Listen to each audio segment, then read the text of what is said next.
Okay. Hi down, you non-learned folks. The barrister is talking. I've always wanted to say that, and I finally get to. All glory to God. Now, why are we here? I'm not going to be around the bush. If you're expecting like some sort of advice about how to pass your back finals in the sense of like academic stuff, like read your notes from front to back, write notes, sleep, eat, yada yada yada. I'm not going to be doing that because I feel like that's what NLS TikTok content has already done enough of. And even on YouTube, it's everywhere. You can literally like, depending on the grade you want, just search search the title. You want first class, how to get first class. You want second class of power, how to get second class of. Everything is already out there. There is nothing hidden anymore. Rather, I would give like some advices that I think it's important to know. But that will be at the end of this video. Bacchanals, what Bacchanals taught me about how you pass your exams, what grade you get. It has nothing to do with how much you read. Actually, me, I aimed for something. I didn't get it, but not to say that people that aim did not get theirs. They did. But I think everything boils down to just grace. Law school is this system where the grading system is harsh, and we spend 9 months preparing for this one exam, this 3 hours paper. And in that 3 hours, like now, if you've been reading from front to back all days of your 9 months, and then it's time to write the paper, just one mistake can ruin your entire grade. Does that now mean you didn't work hard enough, or does that mean you're not intelligent enough? You see, it doesn't mean that. So I think bar finals, and they're not a test of your intelligence, they're not a test of how smart or how hardworking you are. It's just a bridge to pass into who you are meant to be profession wise. But nevertheless, God is good. God is good. Never depend on your own capacity. Don't depend on how much you read. Don't depend on reading front to back. Like, trust God. God literally can make the difference. He makes the difference. If you know God, this is the time, and you're a bar aspirant, you're about to write that exam, before you even pick up any book to read or anything you're doing, thinking this is what will make the difference. Like, look to God first and foremost, because He is what makes the difference. I would say that. Now, let's get to where we're here. In my last NLS vlog, I will link it somewhere on the screen above. I talked about how there are some certain things I experienced in law school that I have not experienced like ever. In law school was just 9 months, and like things happened that in my whole 5 years of uni, I was like, gosh, why didn't this happen then? Like, why is it happening now? It was just a lot, but I'm not going to say, I can't say everything obviously, but I did say that I would share some stories when like results are finally out, because I'll be in a better position obviously to do that. So now results are out, so it's time to spill the tea. I'm going to tell you guys a funny experience, but it wasn't funny back then, but it's funny to me now. It's actually something funny to me now, where it's about a time where a lecturer in law school almost gave me a query. Mind you, me and some others, but we're not going to talk about others here. We're talking about me, my experience, because it is my show, obviously. Welcome to my show. So, hi guys, if you're new here, my name is Esther, and I've never really done a story times before. Like, all the story times I watch, or the ones I've seen, maybe TikTok or whatever, they're always doing something like maybe they're doing their makeup or something like that. But I can't do that because my makeup skills are literally non-existent. So I'm just going to stick to what I do best, to be honest, which is relax. But I'm just going to be getting ready for bed. It's currently night. I've had a day, so I'm just going to wash my face, do my skincare, get a face mask on, and tell you guys about everything. So stay tuned. Okay, give me a second. Give me a second. I need to, so now you should know damn well that nobody sleeps in a wig, obviously. So yeah, this is my natural self. I hope you can hear me. You hear that? So there I was on the worst day of the week, Wednesday. Now, how do I know it was Wednesday? Easy, because Wednesday was corporate law, and corporate law was like my worst subject. But looking at the exams, turns out that I judged it wrong. Now that day, nothing in the morning. There was nothing special going on. Oil cleans, pretty much an easy going Wednesday. The lecturer, mind you, this is the funny part. The lecturer got in trouble with, but it wasn't even him teaching the course that day. He was just there for something. I don't know, maybe for something. So we had the topic. I can't even remember what the topic was, or something like doodling.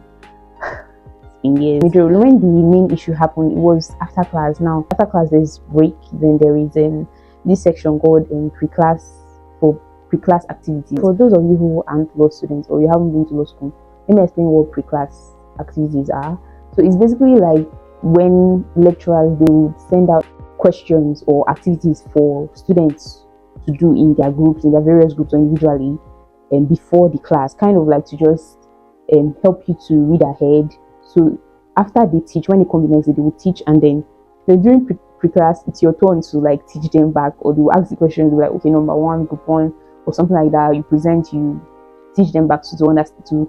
It's interactive, so they know that you understood what they taught. Basically, that's the whole concept of pre-class. Now, most people don't like pre-class. So me, for one, I didn't like it more because of the passing the mic culture, and I'm sure most people that have been to law school or are going to law school must have seen a lot of that on TikTok. So passing the mic is literally where the lecturer would ask a question back, and or maybe you're in a group and basically everybody has to answer or something, so they'll pass the mic. If the mic gets to you, you stand up and you answer the question. Now, mind you, it's nothing crazy. If you stand up and you don't know the question, you're not allowed to say you don't know. You're allowed to attempt, but if you didn't get it per se, they're not going to beat you, they're not going to punish you. The only thing is that maybe some lecturers will tell you to keep standing, and that may make you feel embarrassed, but it depends on your personality, to be honest. So yeah, some people just tend not to like it because it can be a bit somehow, especially when you don't want to look like, law school is a very funny thing. Most law students, we tend to have this certain arrogance, like, Aspa, I'm so smart, I know everything, kind of thing. So at that point, when you're doing pre-class and I might get to and you don't really answer, some people may tend to feel embarrassed, like you don't want people thinking that, oh, I don't know it, or I don't know book or something. And it can be just like, it can be literally questions that, it's not really your fault that you don't know, but literally we're all there to learn. So like I said, it depends on your personality and how you see things, but most people just don't like it. So now, me too, I didn't like it. I won't lie, I didn't like it because I don't want to stand up, say the wrong thing. Obviously, people will not laugh, but sometimes they might laugh, especially when what you say is funny. But lecturers don't go out of their way to shame you. From my experience, like from what I experienced, they will not actually like start like insulting you or making fun of you or calling you stupid or something like that. And they don't do things like that. Because but I should probably watch this so before I continue. Okay, I'm back, freshly washed face. Let's continue. So it was time for pre-class. Now the lecturer in charge of pre-class, he was going around sitting areas, like asking people, because they didn't call out groups that day. They just went around like, this area now, okay, you guys will answer number one, something like that. Now let me tell you about my sitting area in law school. From beginning to end of law school, I only sat in one area. Like I didn't move seats because we didn't get assigned seats in Yola, but I don't like the idea of moving around. So I had one area, one like row in particular that I always sat at. Now I sat in the front, like towards the left side, like beside the lecturer's podium. And for some reason, lecturers, like, they hardly go there, or they hardly focus on that side, especially when they're doing things like asking questions, passing the mic, or something like that. I guess it was just my luck or something. Our luck. For us in that area, it was our luck. Until that blessed day. This is what I'll be using today. I can't remember what I was doing. I think I was writing my notes or something. I can't remember exactly. But I know that some people were talking. Like people around were just talking. Not that we were being noisy per se, but we're talking. So suddenly, the lecturer that like we got in trouble, he was sitting on the podium on the lecturer's podium place. So suddenly, one person sitting in our area, she made this sound. It was like a scream, a laugh. I can't tell till this day, till this blessed day. I can't tell exactly what it was, but I know it was loud enough to get the lecturer's attention on the podium. He came over, he came down. I thought he was like, oh, who did that? Nobody said anything. Like, obviously, we knew who did that, but like, we didn't really, what do you want to do? You won't start like saying, oh, it was this person. It was like, there was no need for that at that point. She named put this one. I need a minute. I need a second. Oh, my lashes. Oh, my lip gloss. Okay, we have 15 minutes, person. Joe thought it was a joke. Then he walked over, talking funny. Then he walked over to where the other lecturer was. Like, and that's when we knew, okay, we're in danger, because then when he walked over, he's like, okay, it's like these people over there, they're having fun. Like, we need to go over there when you're done here. Ask them some questions, like, most of us pay them small. So that's when we knew that, okay, this is serious and we're in danger of getting the mic. And like at that point, most people were actually very scared of that mic. As funny as it sounds now, they worried. Nobody wanted to, be put in that situation. If it's something that, okay, you volunteer, like you raise your hand, like, okay, let me answer this question. It's different. It's not when they like come to you and they force you, like, oh, answer this question. and your answer is at risk of being murmured at or laughed at by some people. So at that point it was serious. So that's when we realized, okay, this guy is coming here next thing. So naturally, some people left. I won't lie, some people left. I looked right, some people were leaving. I looked left, some people were leaving. Some people stayed too, nevertheless. And also, we the place he was targeting, the place he came to, we're at the back side of that section. So when I realized, this guy is coming here, I don't want to be in that situation. I carried my book and I moved like 5 rows ahead, like to the front of that section. And looking back, I shouldn't have moved at all. But I mean, that's why I was in the situation in the first place.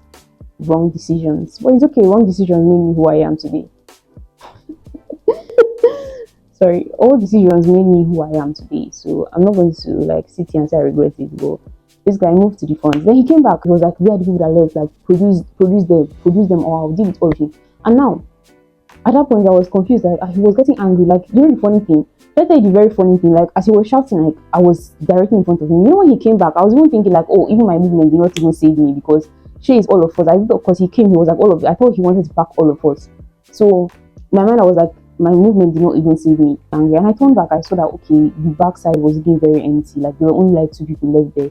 Me, my seat was at the back, so automatically I was not even like, it should look as if I was not even there. He was getting really mad, and the other lecturer came and was like, where are the people that left? Where are the people that left? Everybody was quiet. It was like, you want to start bringing, some people some people were actually in the toilet. It's just a lot of things, to be honest. He got really angry. I remember that day, like, this was the magic situation. I'm sitting here, standing, he was just shouting. I was like, he made eye contact. I thought he would recognize me and know that my seat was at the back or something, but he didn't. So, or maybe he did. I don't know. Long story short, actually the class he was teaching, he's in charge of, was on the next day, Thursday, civil litigation.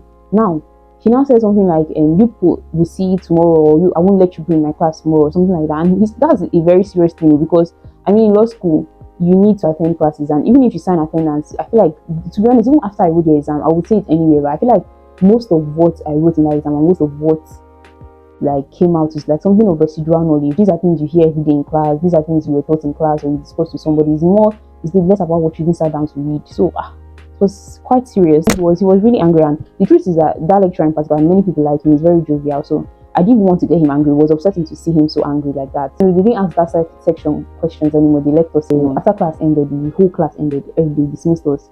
So us in that section, we went to meet the lecturer.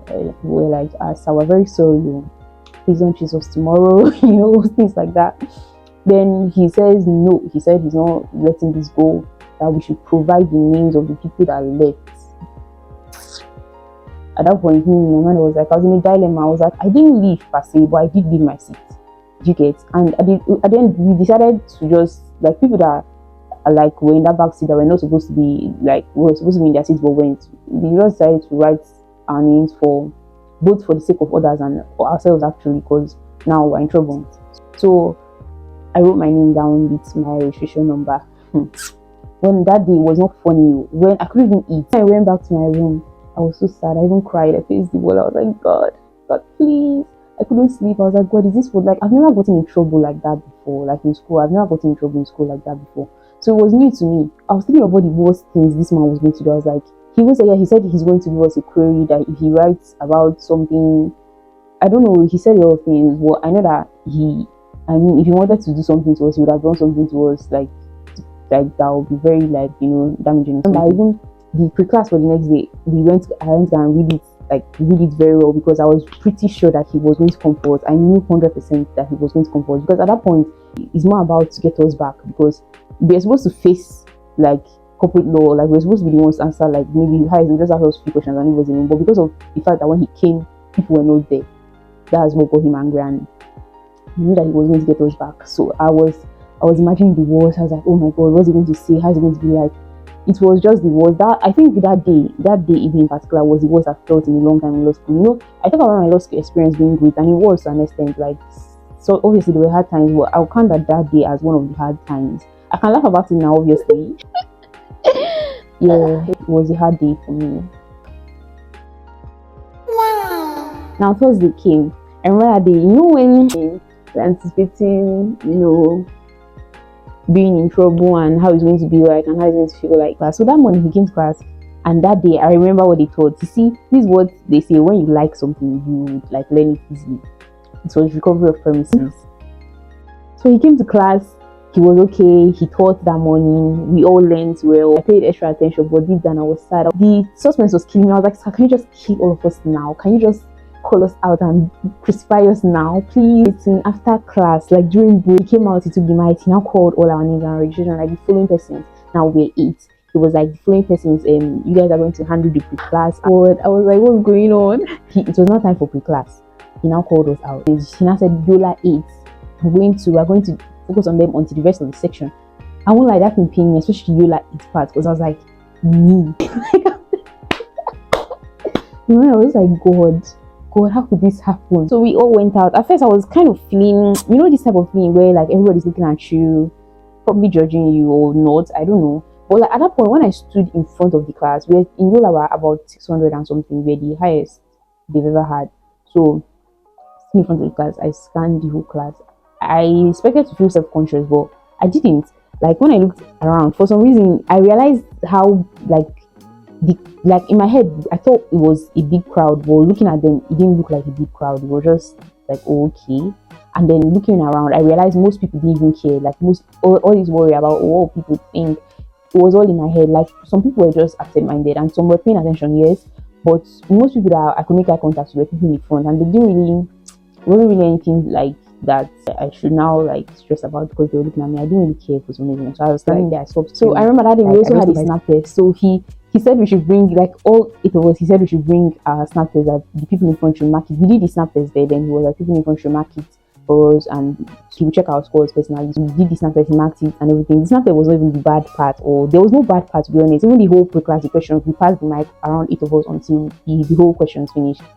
And that was how we handled that situation. Now, mind you, it was just exhausting to stand for like such a long period of time, but it wasn't that bad. And he was not even like aggressive or mocking or anything. He just wanted us to get the answers out. So, because if you have pre-class, it's not only us that are learning, the whole class too is learning from like questions. So it wasn't bad. After that, we went back to our seat. At that point, I remember thinking, I was like, yeah, this is not bad, but I can't imagine doing this every time until the end of like 2025 section. I can't imagine doing this like every civilization class or every property law class. I was like, sir, please. Like, we decided that we're going to go and meet him and explain the whole situation of the noise he heard in the first place, because to him it looked as if he made noise and we all ran away or something. So we're like, okay, let's go and clear the in and explain what happened and who did it. So when we approached him, he was much calmer. I don't know, I was surprised. I won't lie, I was surprised with the way he listened more to us. I think it was because we've done the pre-class. He has done what he wanted to do and we did what we should have done the pre-class, right? So we've done the pre-class. So when I said like, sir, this is so, he was like, okay, no problem. He told us to write a letter. We should write everything we want to say in the letter and convince him why he should not take disciplinary actions against us. That was the letter we were supposed to write. So at that point, I felt at least a bit of relief because I was like, okay, I know what to do now. So he told us to submit the letter the next day. We submitted to another lecturer to get it to him. So at that point, I was happy again. I was like, okay, that's done. And I knew that there's no way that, okay, after everything, he'd still go ahead. Was like, I mean, it wasn't really our fault, but then again, we did wrong for leaving, but we were punished for that. So Tuesday came, which was his next class. He was also a property law lecturer. He now said, oh, in the letter he saw that there was somebody that made noise that brought his attention there in the first place, that person should apologize to us and should apologize to him. So that was how the person wrote the letter, the spread letter, and that was how the whole matter ended. Funny, this whole thing I'm saying, it just sounds so like summarized, like, oh yeah, like I almost got crazy, ha ha ha, I can laugh about it now. But back then, I remember feeling as if the whole world was crashing down. Like, so once again, it just shows how God is good. I could just imagine if it was any other person apart from that particular lecturer that this happened with, I could have bet you, but the person wouldn't have taken it as lightly as he did. Not that he took it too lightly, but they wouldn't have forgiven us the way he did. They wouldn't have been so gracious, I guess. Or like a lot of things happen in law school that I can't talk about. But the truth is that law school is a very strict environment. We all know that. At the same time, while you're fighting for your grades and you're reading the front and back of your book, you're also watching for authorities, because any small slight misstep or something, like maybe you forget to drop your room key or something like that, can also land you query.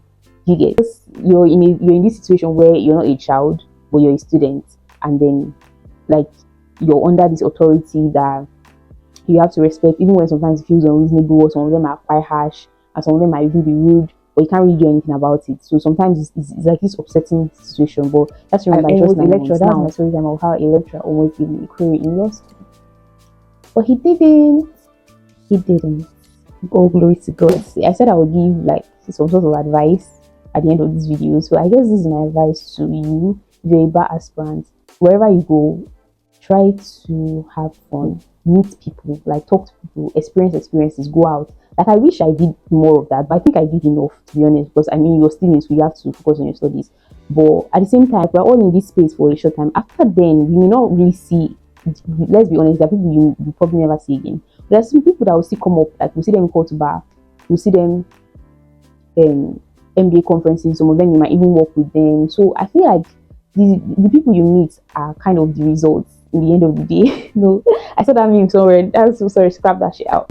They're not the results. But the people you meet, they are kind of like should I say, they're kind of what makes the whole point of being in law school fun, because there's literally nothing there, it's just stress and everything and pressure. But the little moments, the laughter, the fun, making friends, it helps. So if you're going to law school or wherever you go, whether it's NYC from now or wherever you are, wherever you go, just make friends. Don't be so serious, because if you're going to go to law school and you're like, oh, I'm going to read my book throughout, you read that book and you realize, when you read that exam, you realize, oh, okay, you've written the almighty bar finals.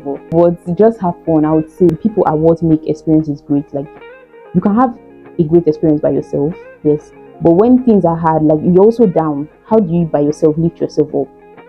It's hard that way, to be honest. So I feel like people help, like having good people around you, and they help too, especially when you want to read. Sometimes you discuss with your friends what you've read. So having people around is a blessing in law school, and that would be my advice actually to law students. Then everywhere, if you're looking for academic advice, like I said, they're everywhere. And this one too, is this advice I'm actually telling you is nothing that is new, but I feel like it's important enough for me to say. If you watch my last 3 vlogs, my last 3 NLS vlogs, there's like a recurring theme of documenting, making memories, having good experiences. That's like the whole point of life, is it not? So I think it's something you should do while you can. So that will bring us to the end of this video. Now, don't be a stranger. Drop a comment. I want to hear from you guys. Make sure you subscribe. And yes, I know in January I made a whole 5-minute video about documenting my life and how I wanted to document my 2026, and why I might have not like posted a full-length video like this one on YouTube here since then. But I have been documenting. I have been documenting by like journaling or sharing certain things actually, but on other apps. To be honest, if you want to interact more with me, all my socials are in the description below. I have my Snapchat, my Instagram, my TikTok, everything is below. Like it's just easier for me on these apps, especially Snapchat, than to set up the camera to do a full-length video, especially sometimes when I don't really have words or anything to say. But nonetheless, like I said, documenting is really just the little things. Like I just decided to really share it because I really badly wanted to. It was so like, it was something that back then I just myself, if I survived this, I'll share my testimony. That was me being over dramatic as per usual, but yeah, I survived.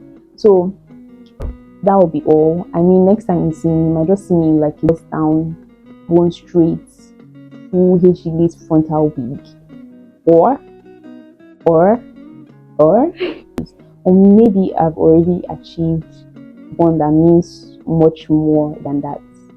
So subscribe so you don't miss any moment of it. Yeah, I guess I'll see you guys next time. Bye.